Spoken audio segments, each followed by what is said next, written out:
तर राम राम. परत एकदा आपण व्हिडिओ बनवत आहे. विषय आहे मल्चिंग. मल्चिंग म्हणजे मी टोमॅटो हे पहिल्यांदा नाही लावत आहे. टोमॅटो आपलं पहिलंही टोमॅटो केलेलं आहे आपण 2-3 वेळा. पण पहिलं टोमॅटो हे आपलं बिना मल्चिंगचं होतं. तर मी मार्केटला गेल्यानंतर मल्चिंगवरचे जे टोमॅटो आहेत त्या मल्चिंगवरच्या टोमॅटोंची क्वालिटी तिथं बघितली तर टोमॅटोची क्वालिटी फार चांगली होती. आणि ही आहे तर 14 दिवसाचे टोमॅटो आहेत ही. बरोबर 14 दिवस झाले. 24 तारखेला लावली होती, आज 8 तारीख आहे. 14 दिवसाची ही टोमॅटो आहेत. तर तुम्हाला आत्ता समोरच एक हे दाखवतो, फरक दाखवतो की मल्चिंगवर आणि बिल्डिंगवर. कारण एक बेड आपला मल्चिंग न हाताळलेला आहे. तर तो मल्चिंग न हाताळलेला बेड एका दिवशीची लागण आहे, सगळं एका दिवशीचं आहे. फक्त फरक तुम्हाला दाखवतो. ही ही आहे ग्रोथ ह्याच्यावरची, मल्चिंगवरची. आणि हा बिना मल्चिंग, हा पूर्ण बेड बिना मल्चिंगचा आहे.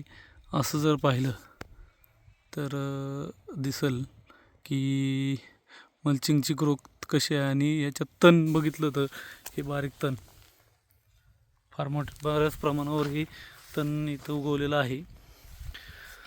तर माझं असं मल्चिंग अंतरून पिकं केली तर आता म्हणजे चांगलं होतं आहे मल्चिंग हातरल्यानंतर. कारण आता हे तण काढलं, हे तण उपटून अशा प्रकारे, आणि हे मातीने हे खड्डे असे भरून घेतले ना, पूर्ण भरून घेतले की ही टोमॅटोचं ग्रोथ अजून, टोमॅटोची ग्रोथ होऊन जाते. आता हे माणसं लावून वगैरे करून असं जर केलं तर अजून ग्रोथ होते. तर सांगण्याचं तात्पर्य हे की टोमॅटो असो वा फुलं असो, मल्चिंग वापरून केलं तर चांगला रिझल्ट आहे. ह्याच्यासाठी हा व्हिडिओ बनवलेला होता.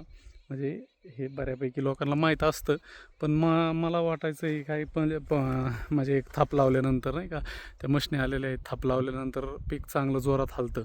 पण टोमॅटोला तर मला रिझल्ट चांगलाच आलेला आहे की हे फार छान ग्रोथ आहे. धन्यवाद.